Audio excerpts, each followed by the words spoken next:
പ്രിയപ്പെട്ട സുഹൃത്തുക്കളെ, കേരളത്തിൽ ഒരു ചലനവുമില്ലാതെ നിൽക്കുന്ന രണ്ട് വോട്ട് ബാങ്കുകളെ കുറിച്ചിട്ടാണ് നമ്മൾ പൊതുവിൽ കേട്ടിട്ടുള്ളത്. അതിലൊന്ന് മുസ്ലിം വോട്ട് ബാങ്കാണ്. മലപ്പുറത്തെ മുസ്ലിം വോട്ട് ബാങ്ക് എന്ന് പറയുന്നത് ചില്ലറ മാറ്റങ്ങൾ അവിടെ ഇവിടെയൊക്കെ വന്നാലും ഏറിയും കുറഞ്ഞും മുസ്ലിം ലീഗ് എന്ന് പറഞ്ഞ പാർട്ടിക്ക് പുറകിൽ ഉറച്ചു നിൽക്കുന്ന ഒരു വോട്ട് ബാങ്കാണ്. ആ വോട്ട് ബാങ്കിൽ കുറേയൊക്കെ വിള്ളലുകൾ ഉണ്ടായിട്ടുണ്ട്. 2016-ലും 2021-ലും 2006-ലും ഒക്കെ കുറേ വിള്ളൽ ഉണ്ടായിട്ടുണ്ട്. ഒരു 3-4 MLA-മാരൊക്കെ അവിടെ ജയിച്ചു വന്നിട്ടുണ്ടെങ്കിലും ഏറിയും കുറഞ്ഞും കഴിഞ്ഞ ഒരു 5-6-7 തെരഞ്ഞെടുപ്പ് എടുത്ത് നോക്കിയാൽ മലപ്പുറത്തെ മുസ്ലിം ലീഗിന് പുറകിലാണ് മുസ്ലിം സമുദായം ഉറച്ചു നിൽക്കുന്നത് എന്നുള്ളത് കൊണ്ട് ആ മുസ്ലിം വോട്ട് ബാങ്ക് എല്ലാ കാലത്തും ഇൻടാക്റ്റ് ആണ് എന്ന് നമുക്ക് കാണാൻ കഴിയും. ഒരു 3-4 MLA-മാരെ വരെ 4-5 MLA-മാരെ വരെയൊക്കെ അവിടെ LDF-ന് ജയിപ്പിക്കാൻ വേണ്ടിയിട്ട് കഴിഞ്ഞിട്ടുണ്ട്. 2006-ൽ 3-4 MLA-മാർ ജയിച്ചു. 2016-ലും അത്രയും MLA-മാർ ജയിച്ചു. 2021-ലൊക്കെ അതിനപ്പുറത്തേക്ക് പോകാൻ കഴിഞ്ഞു. അതാണ് മുസ്ലിം വോട്ട് ബാങ്ക്. ചലനമില്ലാത്ത മാറ്റമില്ലാത്ത ഒരു വോട്ട് ബാങ്ക് മുസ്ലിം വോട്ട് ബാങ്ക്.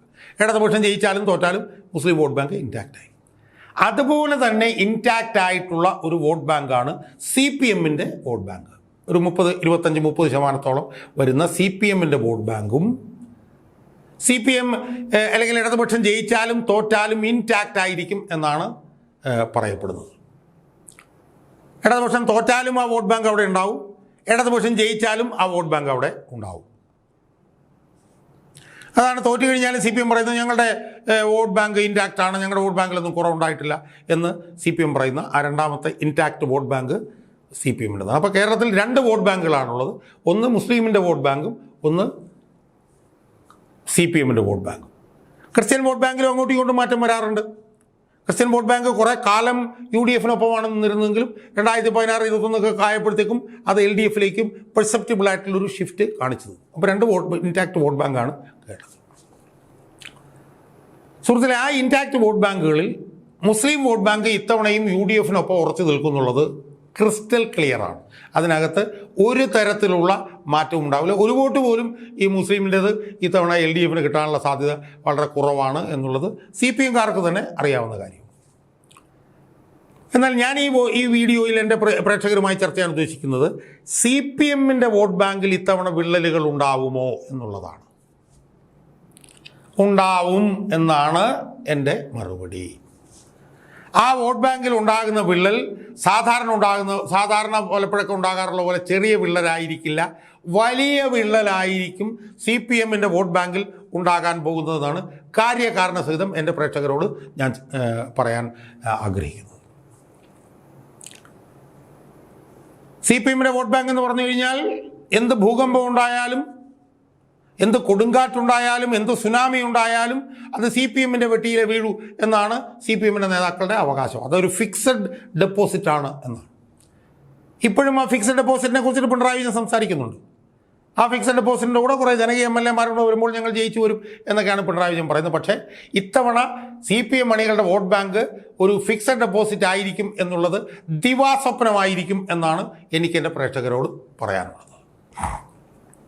ഒരുപക്ഷെ കേരളത്തിലെ CPM-ൻ്റെ വോട്ട് ബാങ്കിൽ ഒരിക്കലും ഉണ്ടാകാത്തത്ര വലിയ വിള്ളൽ ഇത്തവണ ഉണ്ടാവാനുള്ള സാധ്യത തള്ളിക്കളയാൻ കഴിയില്ല എന്നാണ് എനിക്കെൻ്റെ പ്രേക്ഷകരോട് പറയാനുള്ളത്. നമ്മളതിൻ്റെ സൂചനകൾ വളരെ കൃത്യമല്ലേ സുഹൃത്തുക്കളെ? ഇത്തവണ നമ്മൾ കണ്ണൂർ ജില്ലയിലേക്കൊന്ന് നോക്കിയേ. കണ്ണൂർ ജില്ലയിലാണല്ലോ ഏറ്റവും ഉറച്ച CPM മണ്ഡലങ്ങളുള്ളത്, ഏറ്റവും ഇൻടാക്റ്റ് ആയിട്ടുള്ള CPM-ൻ്റെ വോട്ട് ബാങ്ക് ഉള്ളത് കണ്ണൂരല്ലേ. അവിടുത്തെ അവസ്ഥ എന്താ? പയ്യന്നൂരിലെ അവസ്ഥ എന്താ? തളിപ്പറമ്പിലെ അവസ്ഥ എന്താ? മട്ടന്നൂരിലെ അവസ്ഥ എന്താ? തലശ്ശേരിയിലെ അവസ്ഥ എന്താ അവസ്ഥ? പിളരുകയാണ് കണ്ണൂർ ജില്ലയിലെ CPM-ൻ്റെ വോട്ട് ബാങ്ക്.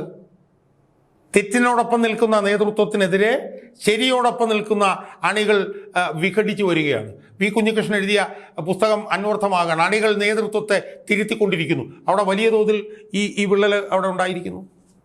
യഥാർത്ഥത്തിൽ ആ വിള്ളൽ അവിടെ മാത്രമാണോ ഉണ്ടായിട്ടുള്ളത്? ആലപ്പുഴയിൽ ആ വിള്ളൽ ഉണ്ടായിട്ടില്ലേ? സുധാകരൻ ഉണ്ടാക്കിയിട്ടുള്ള വിള്ളൽ, പാലക്കാട് ആ വിള്ളൽ ഉണ്ടാക്കിയിട്ടില്ലേ? പി ശശി ഉണ്ടാക്കിയിട്ടുള്ള വിള്ളൽ. യഥാർത്ഥത്തിൽ എല്ലാ ജില്ലകളിലും ഈ അണികളുടെ ഇടയിലുള്ള ഈ വിള്ളൽ ശക്തിപ്പെട്ടുകൊണ്ടിരിക്കുകയല്ലേ? CPM-ൻ്റെ സംസ്ഥാന തലത്തിലുള്ള തെറ്റായ നേതൃത്വത്തിനെതിരെ ശരിക്കു വേണ്ടി വാദിക്കുന്ന അണികൾ ഇങ്ങനെ അകന്നകന്ന് ഈ കാന്തത്തിൻ്റെ സൗത്ത് പോളും നോർത്ത് പോളും പോലെ ഇങ്ങനെ അകന്നകന്ന് പോകുന്നത് നമ്മൾ കണ്ടുകൊണ്ടിരിക്കുകയല്ലേ സുഹൃത്തുക്കളെ? എല്ലാ ജില്ലയിലും അതിൻ്റെ പ്രത്യാഘാതങ്ങൾ ഉണ്ടായിക്കൊണ്ടിരിക്കുകയല്ലേ? പാലക്കാട് അങ്ങനെ, കൊല്ലത്ത് കരുവന്നൂർ ബാങ്ക് തട്ടിപ്പ് കേസിൽ സ്വത്ത് ED കണ്ടുകെട്ടിയ നേതാവിനെ അല്ലേ നിർത്തിയിരിക്കുന്നത്. അവിടെയും ഈ വിള്ളൽ ശക്തിപ്പെട്ടുകൊണ്ടിരിക്കുകയല്ലേ? സത്യത്തിൽ അല്ലെ സത്യം പരമാർത്ഥം പറഞ്ഞാൽ തങ്ങളുടെ ഫിക്സഡ് ഡെപ്പോസിറ്റ് എന്ന് പിണറായി വിജയനൊക്കെ പറയുന്നുണ്ടെങ്കിലും കേരളത്തിലെ CPMൻ്റെ അണികളിൽ ബഹുഭൂരിപക്ഷവും CPM തോക്കണം എന്നല്ലേ ആഗ്രഹിക്കുന്നത് സുഹൃത്തുക്കളെ? CPMനൊരു തുടർഭരണം ഉണ്ടാവരുത് എന്നാഗ്രഹിക്കുന്നവരല്ലേ യഥാർത്ഥത്തിൽ CPMൻ്റെ അണികളിൽ ബഹുഭൂരിപക്ഷവും. അപ്പോൾ അതെന്താണ് അങ്ങനെ ചിന്തിക്കുന്നത് എന്ന് നിങ്ങൾക്ക് വേണം ചോദിക്കാം. അതിനുള്ള മറുപടി എന്താ? CPM അടുത്ത തവണ തോറ്റാലേ അടുത്ത 5 വർഷം കഴിയുമ്പോഴെങ്കിലും CPM പിന്നെ തിരിച്ചു വരൂ എന്ന് വിശ്വസിക്കുന്നു എന്നുള്ളത് കൊണ്ടാണ് അണികൾ അങ്ങനെ ചിന്തിക്കുന്നത്. കാരണം ഒരു തവണയും കൂടി CPM ഇവിടെ ജയിച്ചാൽ CPM എല്ലാ കാലത്തേക്കും അപ്രത്യക്ഷമാകും എന്നറിയാവുന്നവരാണ് CPMലെ ലക്ഷക്കണക്കിനായിട്ടുള്ള അണികൾ. കാരണം അവർ ത്രിപുരയിലും പശ്ചിമ ബംഗാളിലും എല്ലാം കണ്ടുകൊണ്ടിരുന്നതാണ്. ത്രിപുരയിലും പശ്ചിമ ബംഗാളിലും എല്ലാം തുടർഭരണമായിരുന്നു. പശ്ചിമ ബംഗാളിൽ 35 വർഷം തുടർഭരണം ഉണ്ടാക്കി. 2011 എവിടെയോ പോയി ഈ പാർട്ടി അപ്രത്യക്ഷമായിട്ട് പിന്നെ തിരിച്ചു വന്നിട്ടില്ല സുഹൃത്തുക്കളെ. ത്രിപുരയിലും തുടർഭരണമായിരുന്നു. ത്രിപുരയിലും ഈ പാർട്ടി എങ്ങോ പോയി പിന്നെ തിരിച്ചു വന്നിട്ടില്ല. 50% വോട്ട് ഷെയർ ഉണ്ടായിരുന്നു CPMന് പശ്ചിമ ബംഗാളിൽ. ഇപ്പോൾ 6-7% മാത്രമേ ഉള്ളൂ. ഇപ്പോഴും ഒരു MLA പോലും അവിടെ ഇല്ല. അപ്പോൾ പശ്ചിമ ബംഗാളിലും പോയി മറഞ്ഞു, ത്രിപുരയിലും പോയി മറഞ്ഞു. അവിടെയെല്ലാം ത്രിപുരയിലും പശ്ചിമ ബംഗാളിലും പോയി മറഞ്ഞത് എന്തുകൊണ്ടാണ്? തുടർഭരണം കൊണ്ടാണ് അവിടെയെല്ലാം പോയി മറഞ്ഞത്. ഇപ്പോൾ കോൺഗ്രസ്സുകാർ പലയിടത്തും തോറ്റിട്ടുണ്ട്, അവർ പക്ഷേ തിരിച്ചു വന്നിട്ടുണ്ട്. അവർ മധ്യപ്രദേശിൽ തോറ്റിട്ടുണ്ട്, തിരിച്ചു വന്നു. അവർ രാജസ്ഥാനിൽ തോറ്റു, തിരിച്ചു വന്നു. അവർ കർണാടകത്തിൽ തോറ്റു, അവർ തിരിച്ചു വന്നു. അവർ പല സ്ഥലങ്ങളിലും പോയിട്ടുണ്ട്, തിരിച്ചു വന്നിട്ടുണ്ട്. പക്ഷേ CPM പോയിടത്തൊന്നും പിന്നെ തിരിച്ചു വന്നിട്ടില്ല. അപ്പോൾ അത് ഇവിടുത്തെ അണികൾക്ക് അറിയാം. അതുകൊണ്ട് ഒരു തുടർ ഭരണം കൂടെ ഇവിടെ ഉണ്ടായാൽ CPM പിന്നെ ഉണ്ടാവില്ല എന്ന് അവർക്കറിയാം എന്നുള്ളത് കൊണ്ടാണ് CPMൻ്റെ അണികൾ അടുത്ത തവണ ഭരണമാറ്റം UDFന് അനുകൂലമായി ഉണ്ടാവണം എന്നാഗ്രഹിക്കുന്നത്. അതിനുപരിയായിട്ടാണ് ഞാൻ പറഞ്ഞതുപോലെ CPMനകത്ത് തന്നെ വളരെ വിസിബിളായിട്ടുള്ള ഒരു പൊട്ടിത്തെറി നടന്നുകൊണ്ടിരിക്കുന്നു. CPMനകത്ത് എല്ലാ ജില്ലകളിലും തെറ്റായ നേതൃത്വത്തിനെതിരായി ശരിയുടെ അണികൾ സജീവമായി സംഘടിച്ചു കൊണ്ടിരിക്കുന്നു. അത് കണ്ണൂർ മുതൽ എല്ലാ ജില്ലകളിലും നമുക്കത് കാണാൻ കഴിയും. 4 വിമതന്മാരാണ് ഇപ്പോൾ മത്സരിക്കുന്നത്. പയ്യന്നൂരിൽ V കുഞ്ഞികൃഷ്ണൻ മത്സരിക്കുന്നു, തളിപ്പറമ്പിൽ TK ഗോവിന്ദൻ മത്സരിക്കുന്നു, ഒറ്റപ്പാലത്ത് PK ശശി മത്സരിക്കുന്നു, അമ്പലപ്പുഴയിൽ സുധാകരൻ മത്സരിക്കുന്നു. ആ 4 പേരും ഈ വിമതത്വത്തിൻ്റെ ഈ പറഞ്ഞ പോലെ സാർത്ഥകമായിട്ടുള്ള ശബ്ദങ്ങളാണ്. അവർ ശരിയെയാണ് പ്രതിനിധീകരിക്കുന്നത്. അവർ തെറ്റായിട്ടുള്ള പാർട്ടി നേതൃത്വത്തിനെതിരായി പോരാടുകയാണ്, പടപൊരുതുകയാണ് അവർ ചെയ്തുകൊണ്ടിരിക്കുന്നത്. എനിക്ക് വ്യക്തമായി അറിയാം. പല ജില്ലകളിൽ നിന്നുമുള്ള CPMക്കാർ അണികൾ UDFന് വേണ്ടി പ്രവർത്തിച്ചുകൊണ്ടിരിക്കുക. പരസ്യമായിട്ടല്ല, രഹസ്യമായി. പല ജില്ലകളിലും പരസ്യമായി LDFനും രഹസ്യമായി UDFനും വേണ്ടിയിട്ട് പ്രവർത്തിക്കുന്ന ഒരുപാട് നേതാക്കന്മാർ തന്നെയുണ്ട് സുഹൃത്തുക്കളെ. അണികൾ മാത്രമല്ല, നേതാക്കന്മാർ തന്നെയുണ്ട്. പലരും എന്നെ വിളിച്ച് ചോദിക്കുന്നുണ്ട്, UDFൻ്റെ വിജയം ഉറപ്പല്ലേ എന്ന് ചോദിക്കുന്നവരുണ്ട്. അപ്പോൾ യഥാർത്ഥത്തിൽ UDFൻ്റെ അണികൾ മാത്രമല്ല UDFന് വേണ്ടി പ്രവർത്തിച്ചുകൊണ്ടിരിക്കുന്നത്. LDFൻ്റെ ഒരു വിഭാഗം അണികളും ഒരു വിഭാഗം നേതാക്കന്മാർ പോലും UDFന് വേണ്ടി UDF ജയിക്കാൻ വേണ്ടിയിട്ട് അവർ പ്രവർത്തിച്ചുകൊണ്ടിരിക്കുകയാണ്. എന്നോട് CPMൻ്റെ എൻ്റെ ഒരു സുഹൃത്ത് പറഞ്ഞു, അടുത്ത തവണ BJP ജയിച്ചാൽ പോലും LDF ജയിക്കരുതെന്ന് പറഞ്ഞു. അപ്പം ഞാൻ ചോദിച്ചിടവ് ഇതെന്താണ് BJP? ഞാൻ CPMനെ ഏറ്റവും ശക്തമായി എതിർക്കുന്ന ഞാൻ പോലും BJP ജയിക്കണമെന്ന് ഞാൻ പറയില്ല.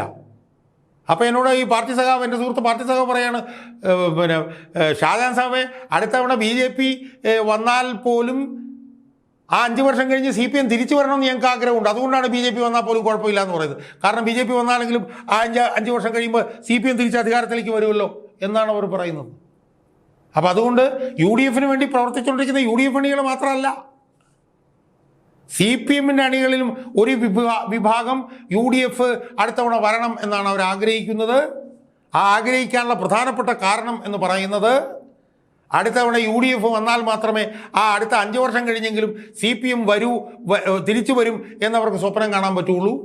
അടുത്ത തവണയും കൂടെ CPM വന്നാൽ എല്ലാ കാലത്തേക്കും വൺസ് ആൻഡ് ഫോർ ഓൾ എല്ലാ കാലത്തേക്കും CPM അപ്രത്യക്ഷമായി പോകും എന്നുള്ളത് പശ്ചിമ ബംഗാളിൻ്റെയും ത്രിപുരയുടെയും അനുഭവത്തിൽ നിന്ന് അവർക്ക് ബോധ്യമായിട്ടുണ്ട്. അതുകൊണ്ട് UDFകാർ ഭാഗ്യം ചെയ്തവരാണ്. അവരുടെ അണികൾ മാത്രമല്ല, LDFിൻ്റെ ഒരു വിഭാഗം അണികൾ പോലും അവർക്ക് വേണ്ടി പ്രവർത്തിച്ചു കൊണ്ടിരിക്കുന്നു എന്നുള്ള ഒരു സാഹചര്യമാണ് ഇപ്പോൾ കേരളത്തിൽ ഈ തെരഞ്ഞെടുപ്പിന് ഒരാഴ്ച മുമ്പ് നിലനിൽക്കുന്നത് എന്നാണ് ഞാൻ മനസ്സിലാക്കിയിട്ടുള്ളത്.